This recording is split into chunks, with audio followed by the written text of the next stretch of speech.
But I just want to put it in the context of how many people ever ask about the benefits of fossil fuels to water quality? Because those are in fact enormous. Because how so? Because the only reason we have accessible, clean, cheap drinking water is because we use a lot of energy to change the very bad natural state of water, whereas drinking water is usually distant and it's dirty naturally, right? So it's far away, so you need to pump it. That takes a lot of energy. And then you need to purify it. That takes a lot of energy. And I just want to point out to people, like, we act like nature, it's again this fallacy that nature is this delicate nurturer and we ruin it. People think like, oh, there's Evian and Perrier just coming out of the ground everywhere until evil fracking ruins it. Whereas it's actually, no.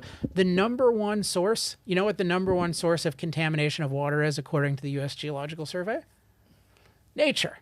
Like by far. It's nature. Bear shitting and all that stuff. Like, well, that there's what you mean? just a lot of Like stuff. I that? mean, it's just nature didn't insulate us. It's not like it didn't just insulate us a supply of universal clean drinking water. That's why it's an achievement, right? Our ancestors didn't have that in many, many cases. So when you think of clean drinking water, the first thing to think is, hey, fracking and oil and gas and coal, like they made our water incredibly clean and safe.